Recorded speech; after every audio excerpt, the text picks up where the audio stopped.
Good day, everyone. So, we have here our first problem sa financial statement analysis, and this is all about the horizontal and vertical analysis. So, before we start, let us know our requirement muna.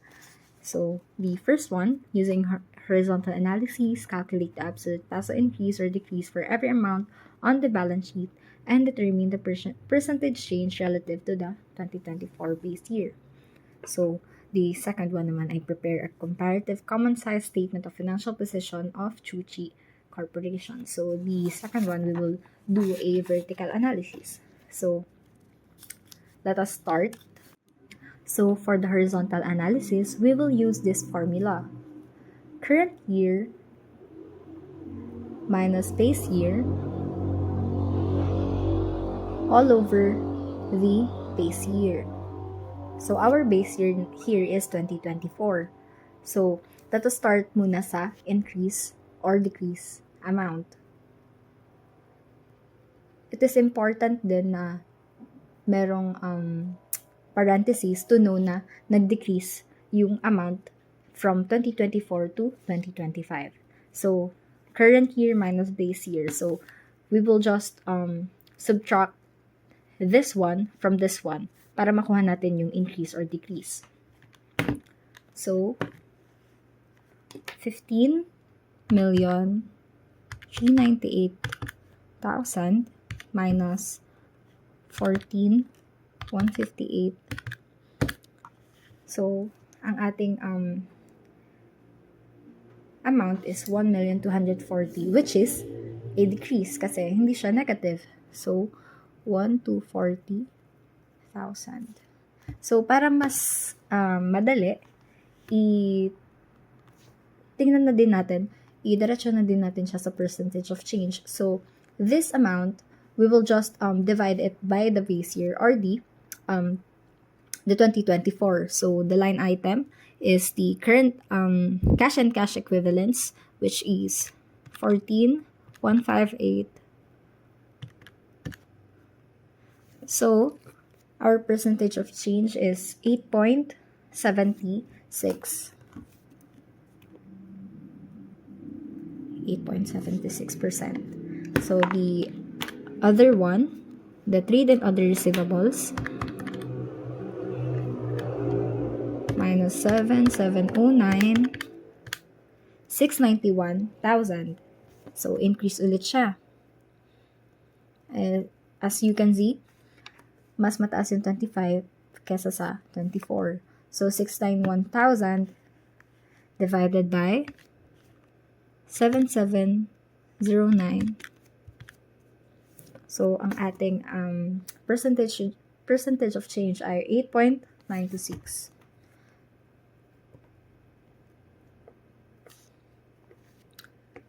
Dire-diretso lang, and for all the amount ay yun din ang gagawin natin.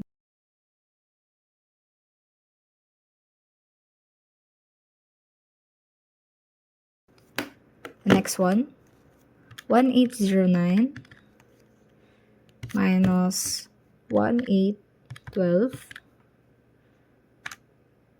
So, yan. Meron tayong negative 3,000, which is nag-decrease tayo ng 3,000. So, sa ating current financial assets, nag-decrease tayo ng 3,000. So, 3,000 divided by 1,812. So, we have here negative 0.17%.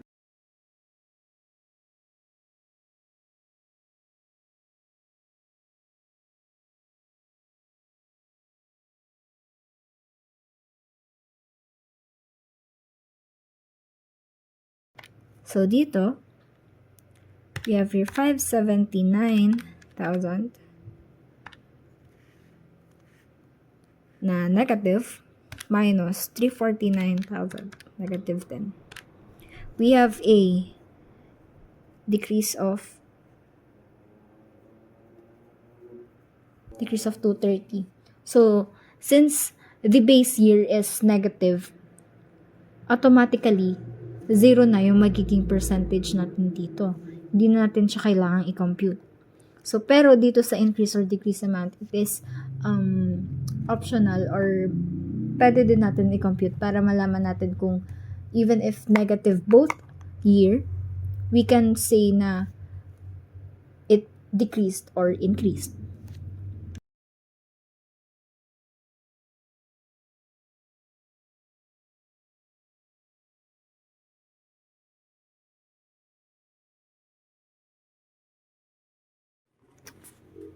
So, as you can see,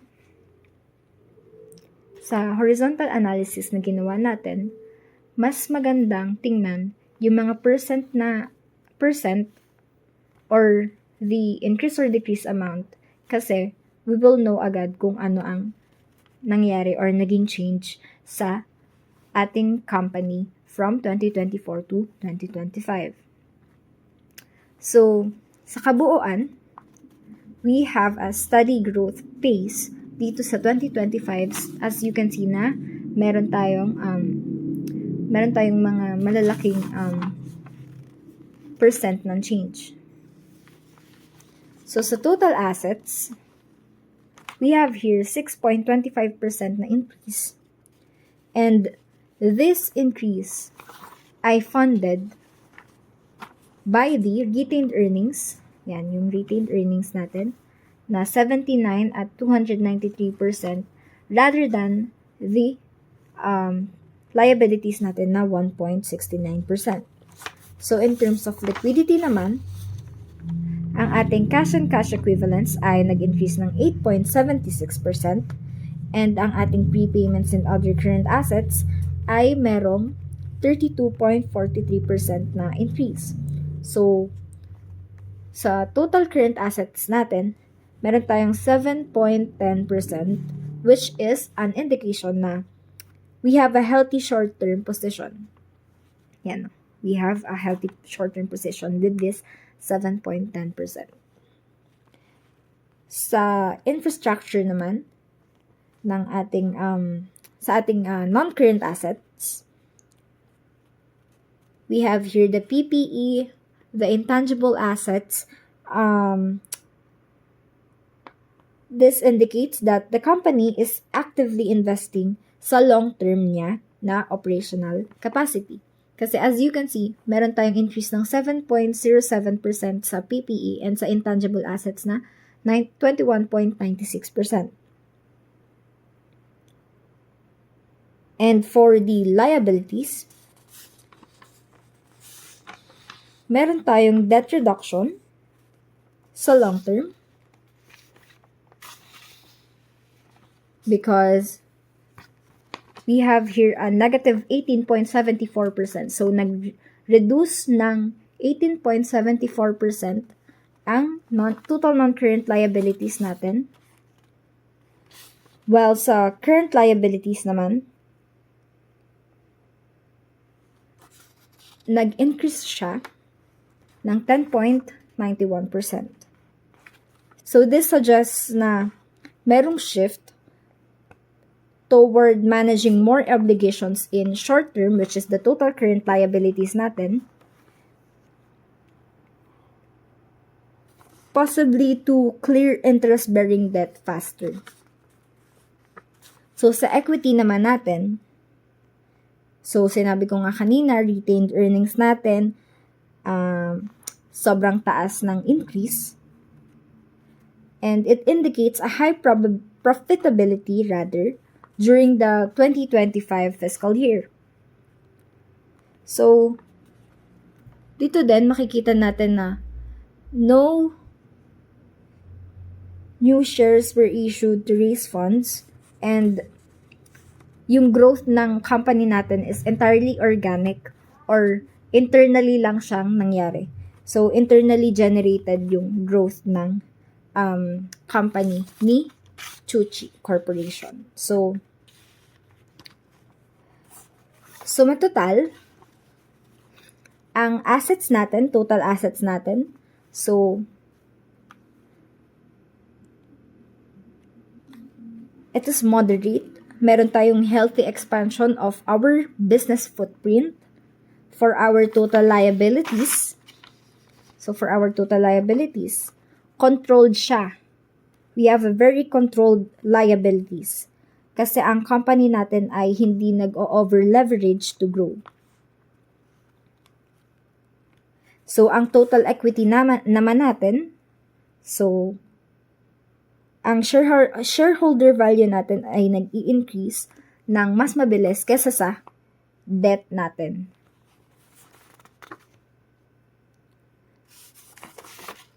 So, in summary, ang company natin, it is successfully using its own profits, which is the retained earnings, to pay down long-term debt and invest in new equipment.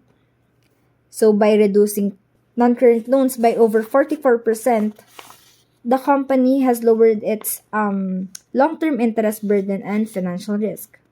So, that's it for our horizontal analysis. For our vertical analysis, we'll now compute for our vertical analysis, and our formula for that is line item over our base amount, which is, dahil meron nga tayong statement of financial position, our base amount is total assets and total liabilities and owner's equity, which is same naman ang amount kasi nga it is a financial position, so balance silang parehas. So we have a base amount of 82,957,000. So we will now analyze the 2025 fiscal year of 2025 ni Chuchi Corporation with using vertical analysis. So line item natin 15,398 divided by our base amount, which is 82,957. We have here 18.56. So, dito na lang natin ilagay para mas kita natin yung 2025. 18.56. Next one.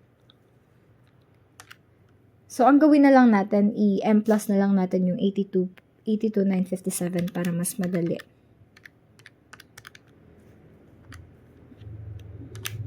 So, 84 divided by our base amount, 10.13%.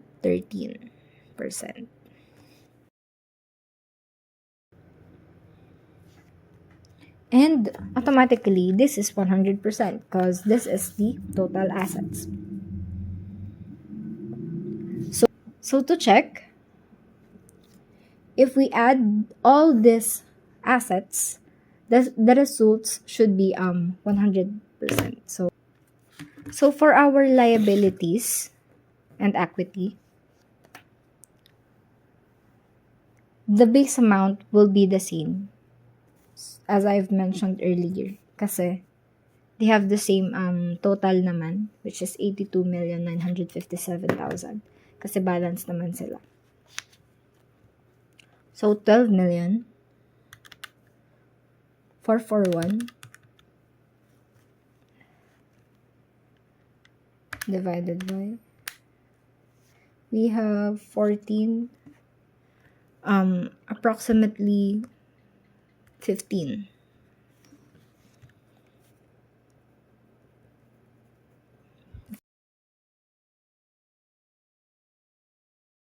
And this one is 100%. So, yan.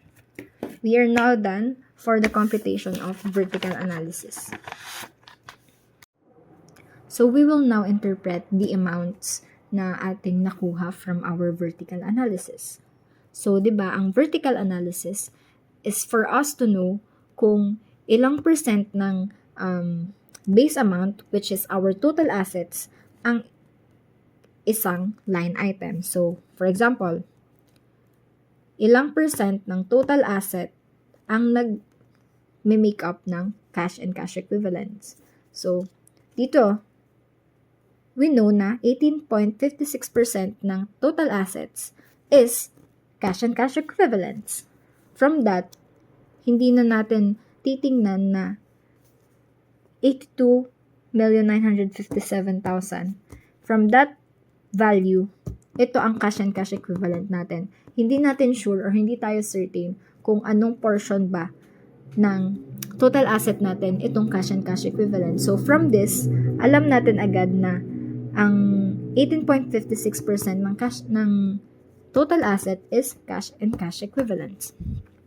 So, let us interpret all these amounts.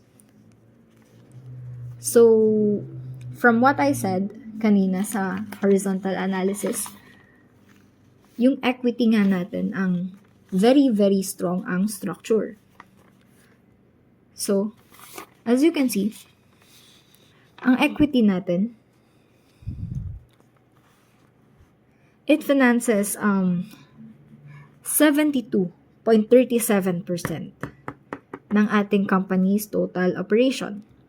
So, ang liabilities natin, 27.36% lang. So, papanindigan yung sinabi natin kanina from the horizontal na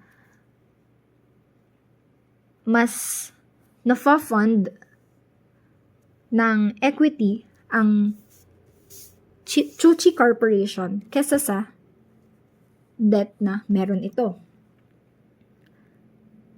So, makikita din natin sa assets na fairly balanced sila from the non-current at total current assets. So, makikita natin na 43.80 ang current assets while ang non-current assets ay 56.20. So, we can say na very balanced lang siya. So, and our PPE, ito yung largest asset natin from all these line items, which is 32.92% ng total assets natin. Our cash and cash equivalents naman, we have 18.56%. This means that we have a very strong ability na i-cover natin ang immediate needs natin. So, di ba ang cash and cash equivalents, it is the how liquid our company is. Kasi we have our cash na 18.56%. And dito naman,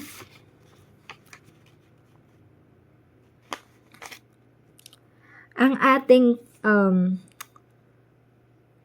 pinakamalaki sa buong statement, sa buong financial statement, disregard all the total amount, total current asset, total non-current asset, the total current liabilities. Our largest amount is 47.45, which is the additional paid in capital.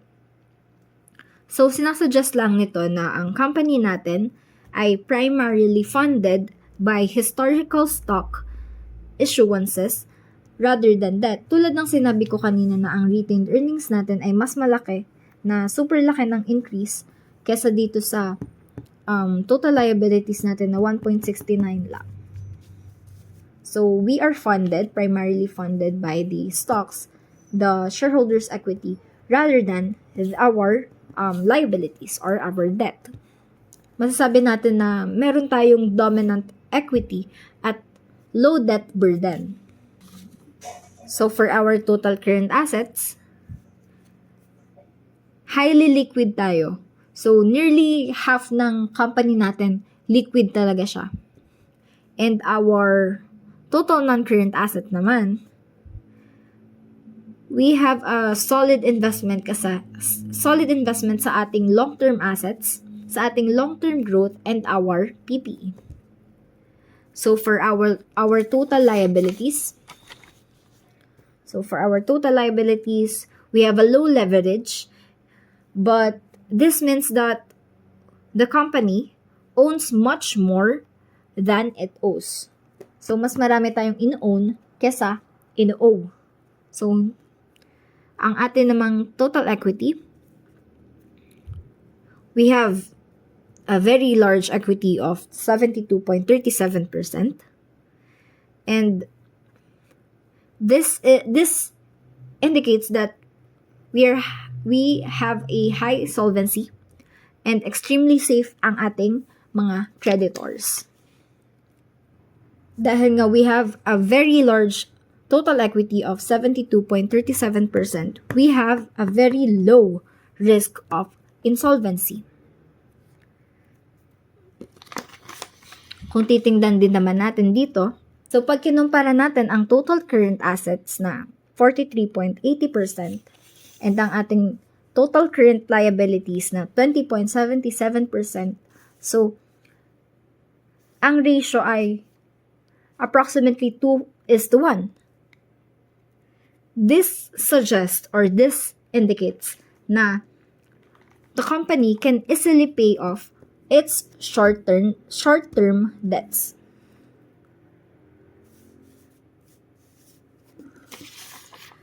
So, masasabi natin na si Chuchi Corporation is a conservative and equity-financed company with high liquidity and a very healthy safety margin between what it owns and what it owes. So that's it for our problem 1 of financial statement analysis. Let us now proceed with problem number 2, financial ratios, profitability, and growth. The following selected financial information was taken from the 2025 audited financial statements of Chuchi Corporation, a manufacturing and distribution company engaged in consumer products. Management would like to evaluate the company's profitability, market performance, dividends policy, and shareholders' return using various financial ratios. So first, we have the data from the Statement of Financial Position. Total assets, 82,957,000. Total shareholders' equity, 60,033,000. Ordinary shareholders' equity 2025, 59,878,000. Ordinary shareholders' equity 2024, 55,366,000. Then we have the ordinary shares outstanding, 2025, 3 million shares. Ordinary shares outstanding, 2024, 2 million shares. Preference shares, 4 million pesos. Preference dividends, 10% times 4 million is equal to 400,000 pesos. We also have here the statement of comprehensive income. First, we have the net sales, 86,483,000. Gross profit, 28,819,000. Net income, 8,600,000. Following the market and dividend data, market price per share 22 pesos, dividend per share 2.70 pesos. So our required information to be computed is compute for the required ratios separately and show complete solutions. So let us first compute our profitability ratios with the formula for each. Gross profit rate is equal to gross profit over net sales. Return on asset is equal to net profit over total assets. Return on equity, net profit over shareholders' equity. Return on ordinary shareholders' equity, earnings available to ordinary shareholders over average ordinary shareholders' equity. And lastly, we have the earnings per share, profit minus preference dividends requirements over average ordinary shares outstanding. Now let us start our computation. First, we have the gross profit rate, gross profit over net sales. So we have the gross profit of 28,819,000 and the net sales of 86,483,000. So the gross profit and the net sales, dividing it,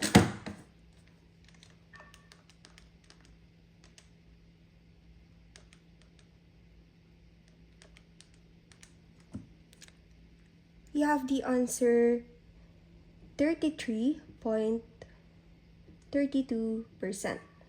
Next, we have the return on assets, net profit over total assets. And from our given, we have the net profit of 8,600,000 and the total assets amounting to 82,957,000. So,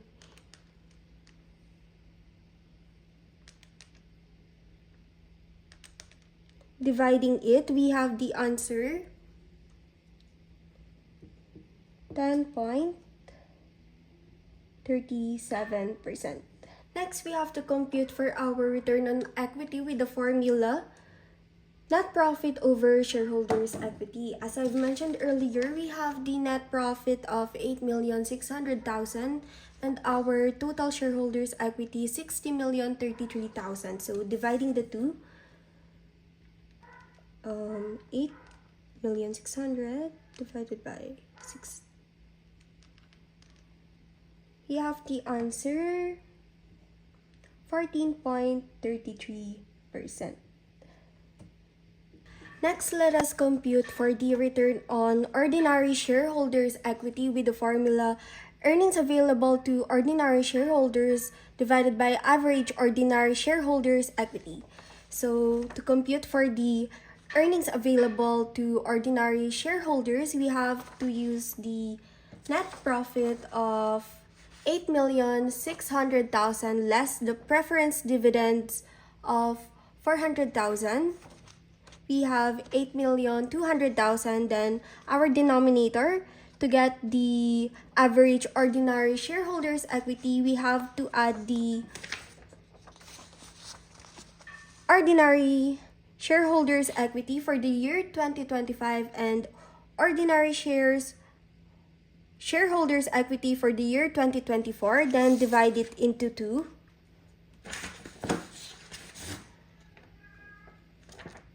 The answer will be 57,622,000. So dividing it, 8,200,000 divided by 57,622,000 is equal to 14.23%.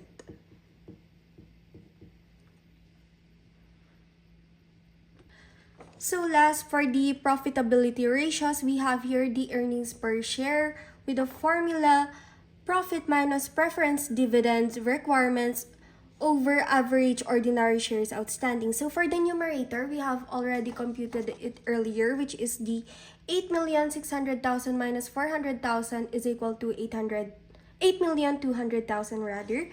As for our denominator, we have to compute for it using the ordinary shares outstanding 2025 and ordinary shares outstanding 2024. Adding it together, we have 5 million. And dividing it into 2, we have the answer 2,500,000. So dividing the numerator and denominator, 8,200,000 divided by 2,500,000 is equal to 3.28. So our earnings per share is 3.28 per share. Final answers for our profitability ratios: gross profit rate of 33.32%, return on assets 10.37%, return on equity 14.33%, return on ordinary shareholders equity 14.23%, and earnings per share 3.28 pesos. Moving on to our growth ratios, we have price earnings ratio, dividend yield ratio, dividend payout rate, and book value per ordinary share. So the formula for price earnings ratio, market price per share over earnings per share, dividend yield ratio, dividend per share over market price per share, dividend payout rate is equal to dividend per share over earnings per share, and book value per ordinary share, ordinary shareholders equity over ordinary shares outstanding. First, we have the price earnings ratio. market price per share over earnings per share. So our market price per share is 22 pesos and our earnings per share, what we computed earlier, is 3.28 pesos. So dividing it is 22 divided by 3.28 is equal to 6.70 per share. Now we compute for our dividend yield ratio.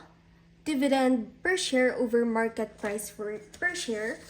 Dividend per share is equal to 2.70 pesos and market price per share is 22 pesos. So dividing the two,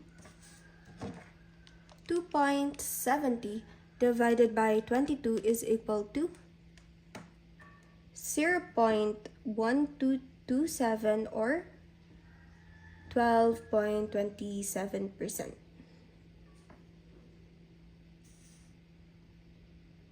Then we have the dividend payout rate, which is equal to dividend per share over earnings per share. So our dividend per share, as I mentioned earlier, 2.70, and our earnings per share, which is 3.28, dividing the two, 2.70 divided by 3.28 is equal to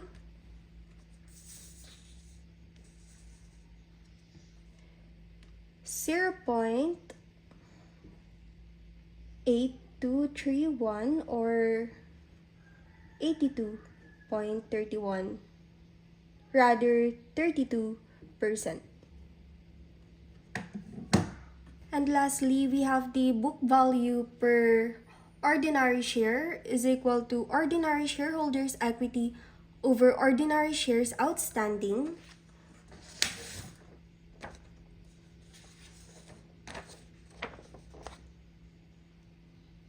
We have 59,878,000 over 3 million shares. So dividing the two, 59,878 divided by 3 million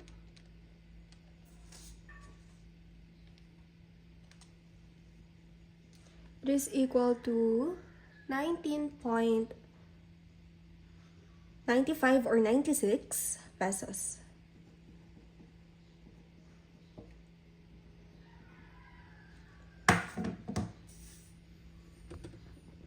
So the summary of our answers for growth ratios. First, we have the price earnings ratio. It is 6.70 pesos per share. Dividend yield ratio, 12.27%. Dividend payout rate, 82.32%. And book value per ordinary share, 19.96 pesos.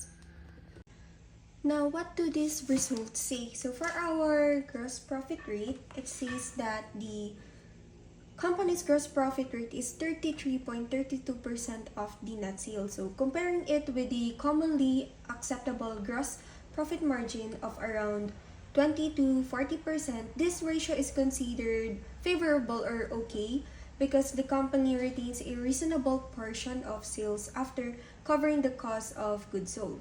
Then we have the return on assets.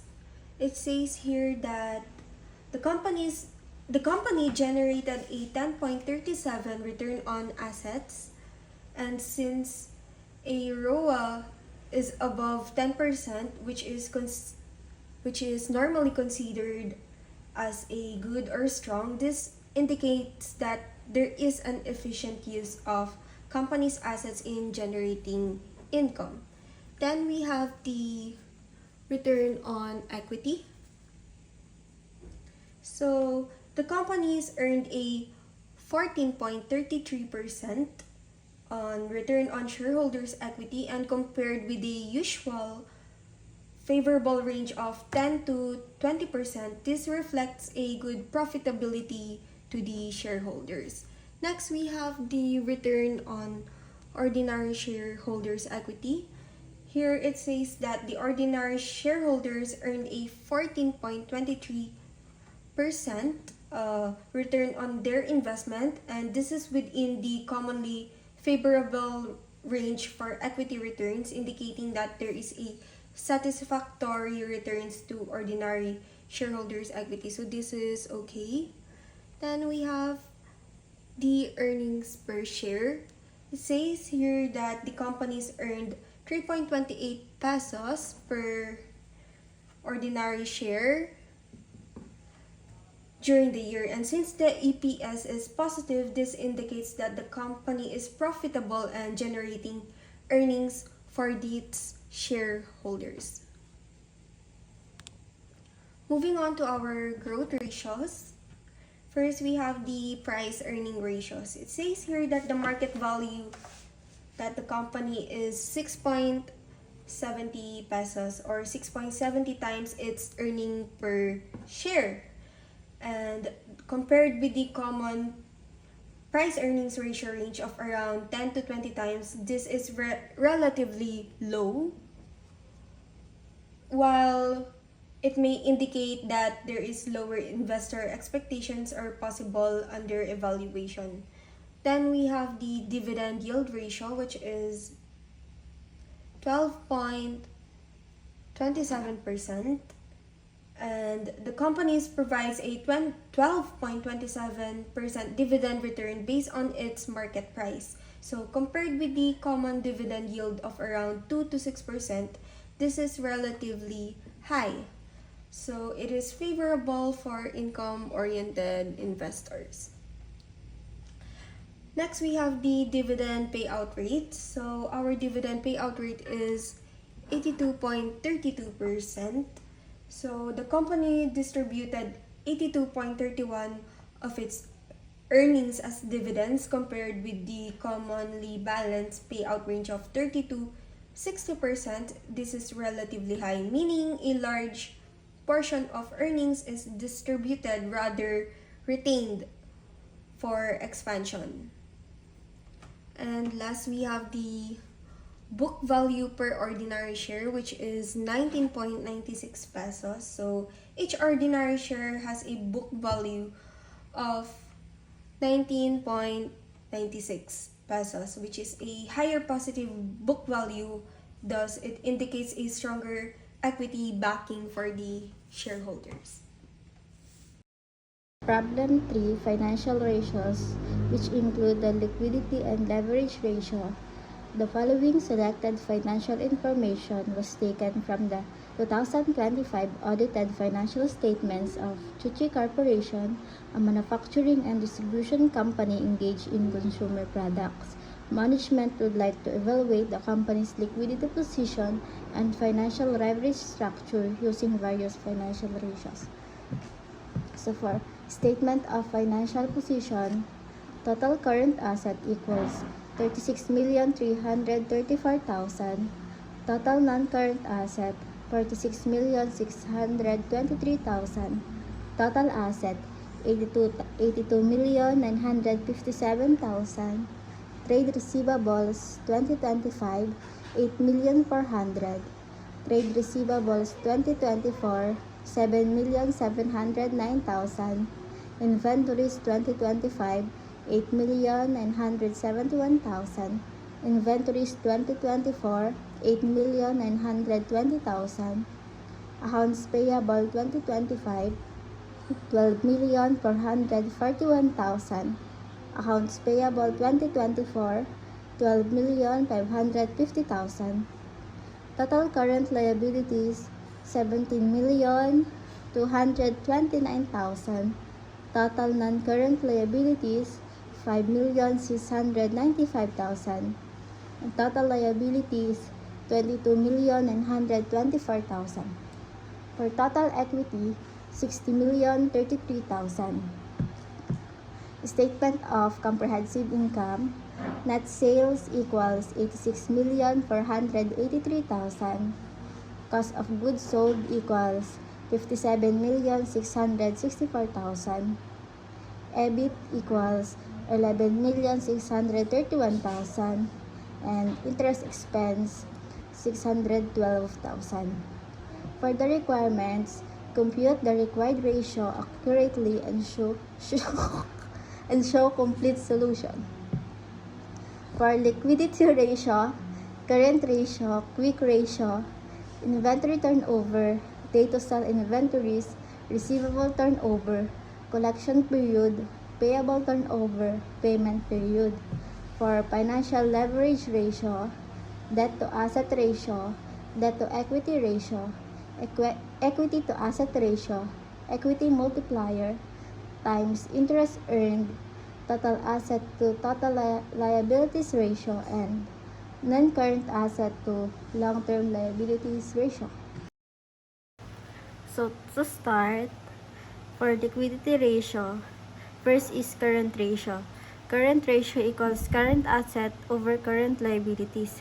For our current asset, we have 36,334,000 over 17,229,000. 36,334 divide 17,229 equals 2.11. So this current ratio is good because the company has 2.11 pesos of current asset for every 1 peso of current liabilities. Next is quick ratio. Our current asset is 36,334,000. I-less natin ang ating inventories na 8,971,000 over our current liabilities na 17,229,000 equals 36,334 less 8,971 equals divide 17,229 equals 1.59. So this quick ratio is also good because the company can still recover its current liabilities even without selling its inventories. Next is inventory turnover with the formula of cost of sales over average inventory. Our cost of sales is 57,664,000. Our average inventories ay inventories na 8,920,000 plus 8,971,000 over 2. 8,920,000 plus 8,971,000 divide 2 equals to 8,945,500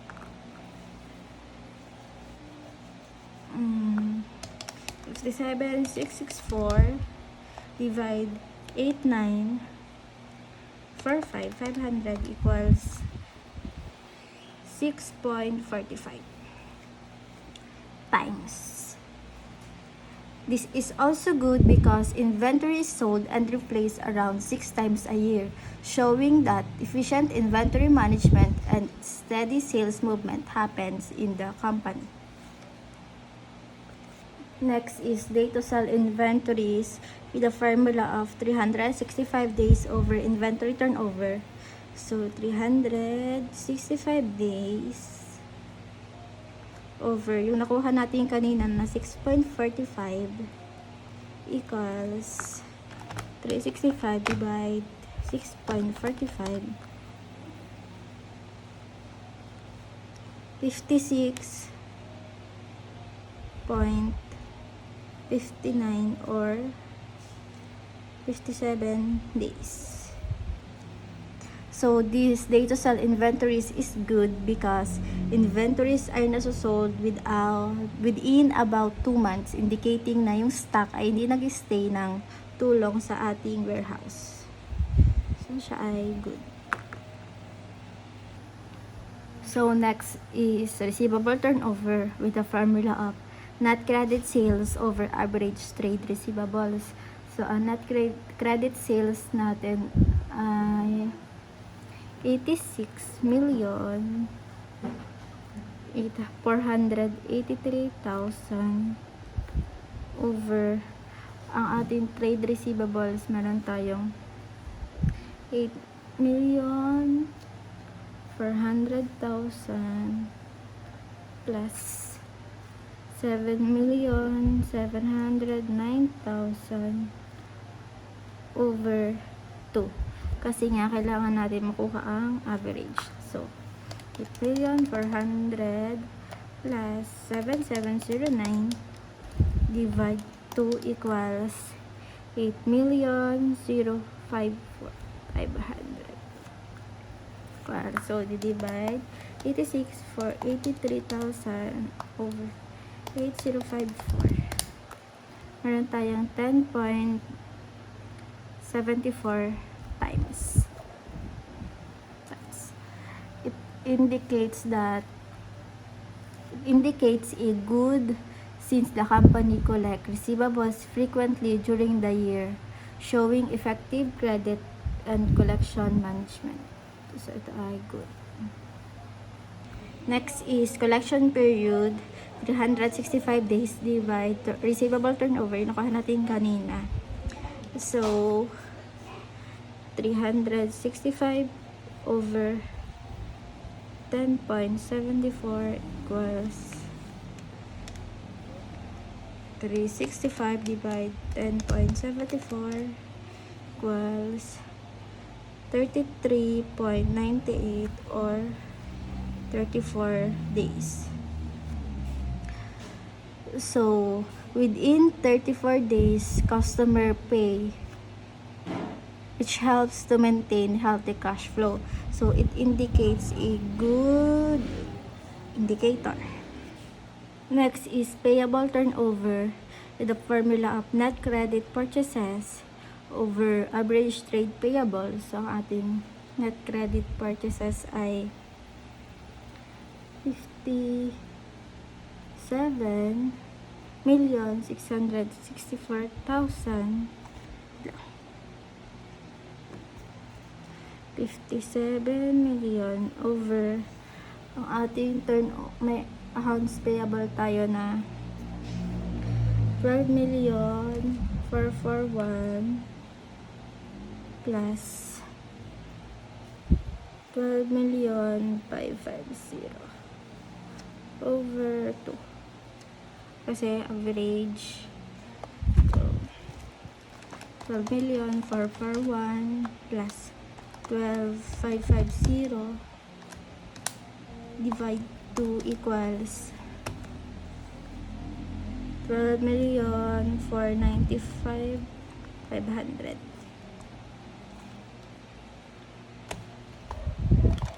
57,664 divide 12,495 equals 4.61 times. So, this is acceptable because the company pays the supplier around 5 times a year. So, siya ay okay lang. So, ang next is payment period with the formula of 365 days over payable turnover. So, 365 over, nakuha natin kanina na 4.61 equals 365 divide 4.61 equals 79.17 or 80 days. So, this is considered to be good kasi inaalaw ng suppliers ang longer credit terms because the company is able to hold cash longer before paying obligation. However, kapag sobrang tagal ng ating payment periods, nagsasuggest din siya ng slow payment to supplier at makakabawas ng trust nila sa company. So, leverage ratio naman tayo. Ang una ay debt to asset ratio with the formula of total debt divide total asset. So, ang total debt natin ay 22,924,000 over ang ating total asset na 82,957,000. So, 22,924 divide 22,957. equals 27.63%. So, this is good because, ibig sabihin, 27.63% lang ng company asset ang na-finance through debt. It indicates low financial risk and strong financial stability.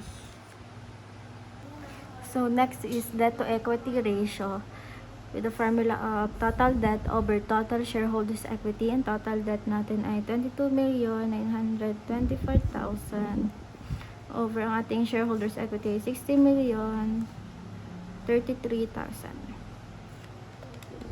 22,924 diba?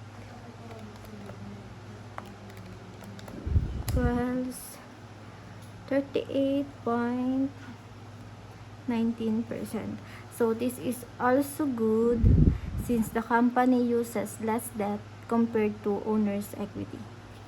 Next is equity to asset ratio. Ang ating net shareholders equity ay 60,033,000. Ang ating total asset ay 82,957,000. 60,033,000 divide 82,957 equals 72.37%. So, this is also good because most of the company assets are financed by equity, indicating strong ownership interest and financial strength. So, ang next ay equity multiplier. The formula of total asset divide na shareholders equity. Ang total asset natin ay 82,957,000 over shareholders equity na 60,033,000. 82,957 divide 60 equals 1.39. So, this is good because it reflects low financial leverage. The company is not heavily reliant on debt to finance its asset. Next is time interest earned. Formula ay EBIT over interest expense. Ang EBIT natin ay 11,667,000 over interest expense na 612,000. 11,667 divide 612,000 equals 19.06. So, it is also good because the company earns enough income to cover its interest expense about 19 times. It shows a very strong ability to pay interest obligation. So, next is total asset to total liabilities with the formula of total asset over total liabilities. Ang total asset natin ay 82,957,000 over 22,924,000. 82,957 by 22,924 equals 3.62. So, this is good because total assets are more than 3 times than the total liabilities, indicate a strong solvency and creditor protection. Next is non-current asset. Ay, last na. Non-current asset to long-term liabilities ratio with the formula of non-current asset over long-term liabilities or the non-current liabilities. Ang ating non-current asset ay 46,623,000.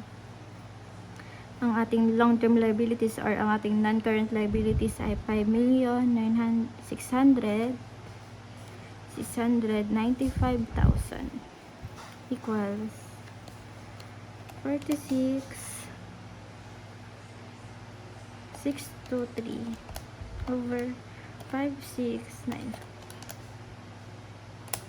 equals 8.19.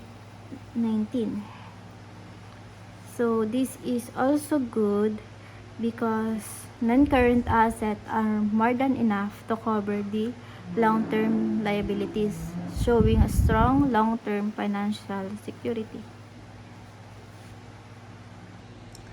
So overall, the company shows strong liquidity and efficient working capital. It can meet short-term obligations, collect receivables efficiently, and manage inventory effectively while maintaining favorable payment terms with suppliers. The company also had low debt exposure and high solvency. It relies more on equity financing than debt financing.